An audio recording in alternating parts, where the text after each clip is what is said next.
registration is Registrant Betty Harris Custer, who will be followed by Brenda Gonzalez, and then Brenda Campo.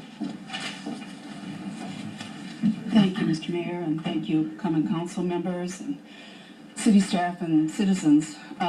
Before I go to my prepared remarks, I just have to tell you my heart hurts to listen to a city that is listed in the top 10 or top 25 or 50 or whatever in almost every study that any of us can read, having to choose between these competing needs.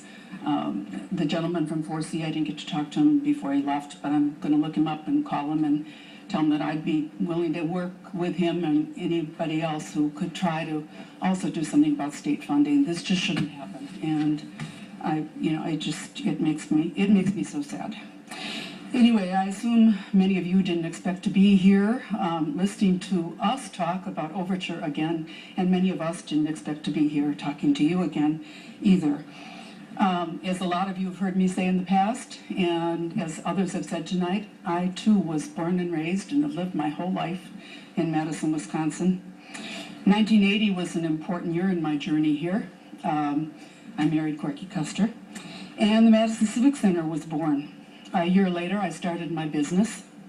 2 years later, our now professional ballerina daughter, Genevieve Custer Weeks, was born, and 6 years after that, our aspiring playwright son, Jamie Custer, was born. So the arts are very important to us, almost from the start. While most of your predecessors in this august body did not question the city subsidy of the Civic Center, newspaper letter writers and sidewalk commentators did. In those years of complaints, my husband, who tends to be fairly vocal, was pointing out that our daughter, before the ripe age of 6, got to see the 3 greatest male dancers of this generation dancing here in Madison, Wisconsin. My guess is that played some not insignificant role in her career choice.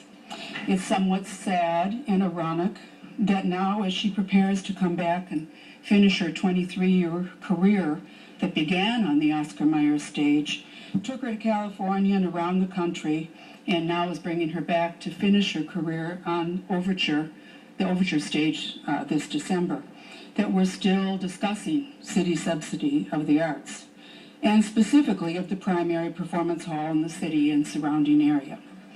But city arts support goes far beyond those who seek a profession in the arts.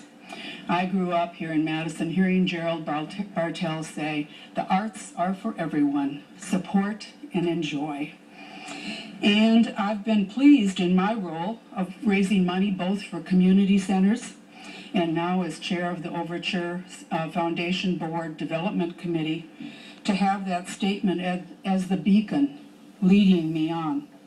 My children had access to the arts, which may be why neither is seeking to take on the family financial planning business. Many of our friends had such access, and their children as well.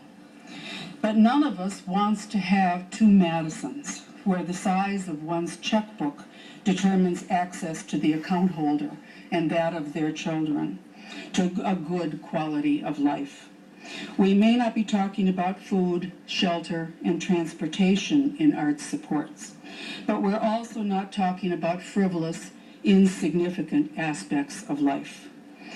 We raised more than our goal of almost $2.4 million last year because caring businesses, foundations, individuals, and government, the city government, all believe that the arts are for everyone. This was 20% more than the Madison Community Foundation President Kathleen White told us we should ever try to raise.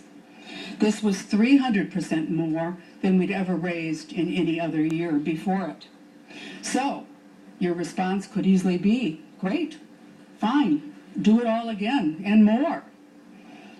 But as I told the Overture Center Foundation Board, we will take on the challenge to raise the $2.4 million again, even though it'll be harder this year because some of our gifts last year were multi-year pledges, and we therefore can't go back to some of those people this year. But that we just absolutely cannot try to raise any more than that amount. It is just not feasible. Thus, if the cut that has been proposed in this budget is allowed to stand, programs will change. Free and reduced cost programming would be among the first to reconsider. By the very name, such programming is not self-funding. We had 220,000 people participate last year in these programs. Thus, for $4.50 per person, the city covers that program with this $1 million. Many of these people are in your districts.